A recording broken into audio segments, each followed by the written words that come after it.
ಕರ್ನಾಟಕ ಕೈಗಾರಿಕಾ ಪ್ರದೇಶಾಭಿವೃದ್ಧಿ ಮಂಡಳಿ ಇಲಾಖೆಯ ಅಡಿಯಲ್ಲಿ ಬರುವ ಕೈಗಾರಿಕಾ ಪ್ರದೇಶಗಳಲ್ಲಿ ನಾಗರಿಕ ಸೌಲಭ್ಯಗಳಿಗಾಗಿ ಮೀಸಲಿಟ್ಟ ನಿವೇಶನಗಳನ್ನು ಪಾರದರ್ಶಕವಾಗಿ ಹಂಚಿಕೆಯನ್ನು ಮಾಡದೆ ತಮ್ಮ ಅಧಿಕಾರವನ್ನು ದುರ್ಬಳಕೆ ಮಾಡಿಕೊಂಡ ಸಚಿವರಾದಂತಹ ಎಂ.ಬಿ. ಪಾಟೀಲರ ವಿರುದ್ಧ ಇಂದು ವಿಜಯಪುರ ಜಿಲ್ಲೆಯ ಬಬಲೇಶ್ವರ ತಾಲೂಕಿನಲ್ಲಿ ಬಿಜೆಪಿಯ ಮಾಜಿ ಶಾಸಕರಾದ ವಿಜುಗೌಡ ಪಾಟೀಲ್ ಅವರಿಂದ ಪ್ರತಿಭಟನೆಯನ್ನು ಹಮ್ಮಿಕೊಳ್ಳಲಾಗಿತ್ತು. ಇನ್ನು ಬಬಲೇಶ್ವರದ ಬಿಜೆಪಿಯ ಕಾರ್ಯಾಲಯದಿಂದ ಆರಂಭಿಸಿದ ಪ್ರತಿಭಟನೆ ತಾಲೂಕಿನ ತಹಸೀಲ್ದಾರರಿಗೆ ಮನವಿಯನ್ನು ಸಲ್ಲಿಸಿದರು. ಇನ್ನು ಮಾಧ್ಯಮದ ಜೊತೆ ಮಾತನಾಡಿದ ಅವರು, ಅವ್ಯವಹಾರ, ಅಕ್ರಮ ಹಾಗೂ ಕ್ರಿಮಿನಲ್ ಒಳಸಂಚನ ನಡೆಸಿ ಭಾರೀ ಭ್ರಷ್ಟಾಚಾರವನ್ನು ನಡೆಸಿ ಮಂಡಳಿಗೆ ಭಾರೀ ನಷ್ಟವುಂಟು ಮಾಡಿರುವ ಕರ್ನಾಟಕ ಸರ್ಕಾರದ ಬೃಹತ್ ಮತ್ತು ಮಧ್ಯಮ ಕೈಗಾರಿಕೆಗಳ ಹಾಗೂ ಮೂಲಸೌಕರ್ಯ ಅಭಿವೃದ್ಧಿ ಸಚಿವರಾದಂತಹ ಎಂ.ಬಿ. ಪಾಟೀಲ್ ಅವರ ವಿರುದ್ಧ ಭ್ರಷ್ಟಾಚಾರ ಆರೋಪಗಳಿಗಾಗಿ ಕಾನೂನು ಕ್ರಮವನ್ನು ಜರುಗಿಸಲು ಭಾರತೀಯ ನಾಗರಿಕ ಸುರಕ್ಷಾ ಸಂಹಿತೆ 2023ರ ಸೆಕ್ಷನ್ 218 ಮತ್ತು ಭ್ರಷ್ಟಾಚಾರ ತಡೆ ಕಾಯ್ದೆ 1998ರ ಸೆಕ್ಷನ್ 17A ಮತ್ತು 19ರ ಅಡಿಯಲ್ಲಿ ಸಚಿವರ ವಿರುದ್ಧ ಕ್ರಿಮಿನಲ್ ಮೊಕದ್ದಮೆಯನ್ನು ದಾಖಲಿಸಲು ಅನುಮತಿಯನ್ನು ಕೋರಿ ದಿನೇಶ್ ಕಲ್ಲಹಳ್ಳಿ ಅವರು ರಾಜ್ಯಪಾಲರಲ್ಲಿ ಅರ್ಜಿಯನ್ನು ಸಲ್ಲಿಸಿರುತ್ತಾರೆ. ಅದನ್ನು ಮನ್ನಿಸಿ ಕಾನೂನು ಕ್ರಮ ತೆಗೆದುಕೊಳ್ಳಲು ಆಗ್ರಹವನ್ನು ಪಡಿಸಿದರು.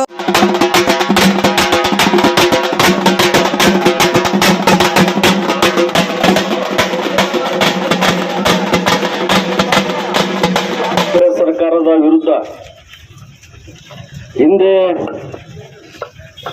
ನಮ್ಮ ರಾಜ್ಯದ ಸನ್ಮಾನ್ಯ ಮುಖ್ಯಮಂತ್ರಿಗಳು ಸಿದ್ದರಾಮಯ್ಯನವರು ಹುಡಾ ಹಗರಣದಲ್ಲಿ ಸಿಗಿಬಿದ್ದು ಅದಕ್ಕೆ ತನಿಖೆಗೆ ಆದೇಶ ಕೊಟ್ಟ ನಂತರ ಅದರ ಜೊತೆಯಲ್ಲಿ ಇವತ್ತು ಇಡೀ ರಾಜ್ಯಾದ್ಯಂತ ನನ್ನ ಬಬಲೇಶ್ವರ ವಿಧಾನಸಭಾ ಕ್ಷೇತ್ರದಲ್ಲಿ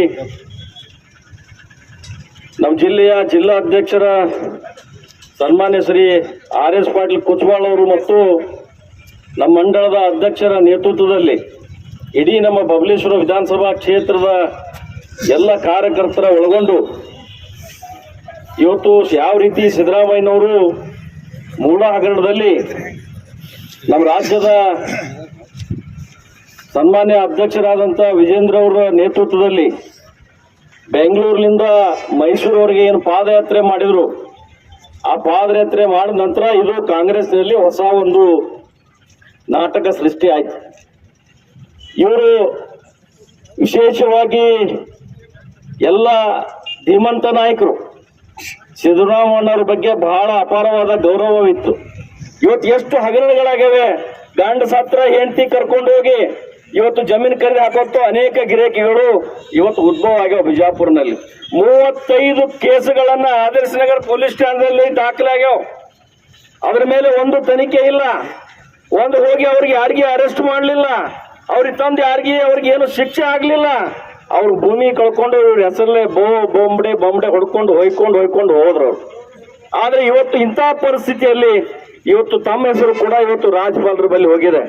ಆದ್ರೆ ಇದನ್ನೆಲ್ಲ ನೋಡ್ಕೊಂಡು ನಾನ್ ನಿಮಗೆ ಹೇಳಲಿಕ್ಕೆ ಬಯಸ್ತೀನಿ ಬಂಧುಗಳೇ, ಇವತ್ತು ಇಂಥ ಹಗರಣಗಳು ಇನ್ನೂ ಬಹಳ ಅದಾವ. ಇವತ್ತು ನಾವು ಏನು ಹೋರಾಟ ಮಾಡ್ತೀವಿ ಅಂತಂದ್ರೆ ಇವತ್ತು ಯಾರ್ಯಾರಿಗೆ ಫೋನ್ ಮಾಡಿ ಯಾರ್ಯಾರ ಗಾಡಿ ನಂಬರ್ಗಳು ತಗೊಂಡು ನೀವು ಬಾಡಿಗೆ ಹೋಗ್ಬಾರ್ದು, ಫಂಕ್ಷನ್ ಮಾಡಬಾರ್ದು, ಇವೆಲ್ಲ ಆದಿಲ್ಸನ್ ಕೂಡ ಮಾಡಲಿಲ್ಲ. ಅಂತ ವ್ಯವಸ್ಥೆ ಇವತ್ತು ಬಿಜಾಪುರ ಜಿಲ್ಲೆಯಲ್ಲಿ ಬಬಲೇಶ್ವರ ವಿಧಾನಸಭಾ ಕ್ಷೇತ್ರದಲ್ಲಿ ನಡೆಸಿದೆ. ನಾಯಕರೇ, ನಾನ್ ನಿಮಗೊಂದು ಹೇಳಲಿಕ್ಕೆ ಬಯಸ್ತೀನಿ, ಚಕ್ರ ಕಾಲ ತಿರುಗ್ತದ ನಾಯಕರೇ. ಇವತ್ತಿಲ್ಲ ನಾಳೆ ಮತ್ತೊಂದು ಚಕ್ರ ಬರುದೆ. ಅದು ನೀವು ಮನಸ್ಸಲ್ಲಿ ನೀವು ವಿಚಾರ ಮಾಡಿ ಮುಂದೆ ಹೆಜ್ಜೆ ಇಡ್ರಿ. ನೀವು ದುಡ್ಡು ಗಳಿಸಿರ್ಬೋದು, ಆಸ್ತಿ ಗಳಿಸಿರ್ಬೋದು, ನೀವು ಎಷ್ಟು ಆಸ್ತಿ ಎಷ್ಟು ಅಂತಸ್ತ ಯಾವ ದೇಶದಲ್ಲಿ ಉತ್ತರ ಪೂರ್ವ ಪಶ್ಚಿಮ ದಕ್ಷಿಣ ನಿಮ್ ಎಲ್ಲೆಲ್ಲಿ ಆಸ್ತಿಗಳನ್ನ ಅದಾವ ಅನ್ನೋದನ್ನ ನೀವು ನೆನಪು ಮಾಡ್ಕೊಳ್ಳಿ. ಅದನ್ನ ನೆನಪು ಮಾಡ್ಕೊಳ್ಳ್ರೆ ಮತ್ತೊಬ್ಬರ ಮನೆಗೆ ನಿಮ್ಮ ತಾಟ್ನಾಗ ದೊಡ್ಡ ದೊಡ್ಡ ಹೆಗಣಗಳು ಬಿದ್ದಾವ ಬಂಧುಗಳೇ, ನೀವು ಅದನ್ನೆಲ್ಲ ನೋಡ್ಕೊಳ್ಳಿ. ಅದನ್ನ ನೋಡ್ಕೊಂಡು ಮುಂದೆ ವಿಚಾರ ಮಾಡ್ಕೊಳ್ಳಿ. ಇವತ್ತು ನೀವೇನು ಮಾಡಿದ್ರಿ? ಇವತ್ತು ಹಗರಣ, ಈ ಮೂಡ ಹಗರಣದಲ್ಲಿ ಸನ್ಮಾನ್ಯ ಮುಖ್ಯಮಂತ್ರಿಗಳು ಸಿಕ್ಕರು. ಅದ್ರ ಜೊತೆಯಲ್ಲಿ KDBಯಲ್ಲಿ ಇವತ್ತು ಎಷ್ಟೊಂದು ಹಗರಣಗಳನ್ನ ಇವತ್ತು ಕಾಗದ ಪತ್ರಗಳನ್ನ ನಾವು ತಗೊಂಡು ಬಂದಿದ್ದೀವಿ. ಇವತ್ತು ಆ KDಯಲ್ಲಿ ಒಂದೇ ಅಡ್ರೆಸ್ ಇವ್ರಿಗೆಲ್ಲರಿಗೆ ಹಾಕ್ಯಾರ. ಇವ್ರು ಯಾರು ಜೀವಂತ ಅದಾರೋ ಏನದಾರೋ ಗೊತ್ತಿಲ್ಲ, ಅವ್ರ ಫೋನ್ ನಂಬರ್ ಇಲ್ಲ, ಅವ್ರ ಅಡ್ರೆಸ್ಸು ಇಲ್ಲ. 100 ಕೋಟಿ ಆಸ್ತಿ ಬೆಲೆ ಬಾಳುವ ಆಸ್ತಿಯನ್ನ ಇವತ್ತು ಎತ್ತಿ ಹಾಕಿದ್ದಾರೆ. ಅದಕ್ಕೆ ಎಲ್ಲರಿಗೆ ನಾನು ವಿನಂತಿ ಮಾಡ್ಕೋತೀನಿ, ನಮ್ಮ ಬಬಲೇಶ್ವರ ವಿಧಾನಸಭಾ ಕ್ಷೇತ್ರದಲ್ಲಿರ್ತಕ್ಕಂಥ ಎಲ್ಲ ಮತದಾರರು ತಾಯಂದರು ಎಚ್ಚೆತ್ತುಕೊಳ್ಬೇಕು. ನಿಮ್ಗೆ ಗೊತ್ತಿದೆ, ಹಿಂದೆ ಇಲ್ಲೇ ಸೇಗುಣಸಿ ಅಚ್ಚಿ ಕಡೆ ಮಡ್ಡಿ ಒಳಗೊಂದು ಆಯ್ತು. ಹಿಂದೆ 92ರಾಗ ಸತ್ತಂತವ ಪುಣ್ಯಾತ್ಮ, ಇವರು 94ರಲ್ಲಿ 93ರಲ್ಲಿ ಅವನ್ನ ಸತ್ತಂತವನು ಜೀವಂತ ಮಾಡಿ ಕರೆದಿ ಹಾಕೊಂಡು ಈ ಉದಾಹರಣೆಗಳನ್ನು ಭಾಳ ಅದಾವ. ಅದಕ್ಕೆ ನಾನು ನಿಮ್ಗೆ ಇಷ್ಟೇ ಹೇಳಕ್ ಬಯಸ್ತೀನಿ, ನಿಮ್ಗೇನಾದ್ರೂ ಒಂದ್ ಸ್ವಲ್ಪ ಮಾನ ಮರ್ಯಾದೆ ಏನಾದ್ರೂ ಇದ್ರೆ ತಮ್ಮ ಸ್ವಯಂ ಪ್ರೇರಣೆಯಿಂದ ಸನ್ಮಾನ್ಯ ಮುಖ್ಯಮಂತ್ರಿಗಳು ತೀರ್ಪು ಏನು ಕೊಡ್ತಾರೋ ಕೋರ್ಟ್ ಹೈಕೋರ್ಟ್ ನಲ್ಲಿ ನಡ್ತಕ್ಕಂತ ಅದ್ರ ಬಗ್ಗೆ ನಾನು ಮಾತನಾಡ್ಲಿಕ್ಕೆ ಹೋಗಂಗಿಲ್ಲ. ಆದ್ರೆ ನಿಮ್ಮ ಇವತ್ತು ಹಗರಣ ರಾಜ್ಯಪಾಲರಿಗೆ ಏನು ಮನವಿ ಕೊಟ್ಟ ನಂತರ ಇವತ್ತು ನಾರಾಯಣ ಸ್ವಾಮಿ ಅವರಿಗೆ ನೀವು ಏಕವಚನದಲ್ಲಿ ಮಾತಾಡ್ತೀರಿ, ರಾಜ್ಯಪಾಲರಿಗೆ ಏಕವಚನದಲ್ಲಿ ಮಾತಾಡ್ತೀರಿ. ಕಾಂಗ್ರೆಸ್ ನಾಯಕರೇ, ನಾನು ನಿಮ್ಗೆಲ್ಲರಿಗೆ ಒಂದು ವಿನಂತಿ ಮಾಡ್ತೀನಿ, ನೀವು ಹಿಂದೆ ಸನ್ಮಾನ್ಯ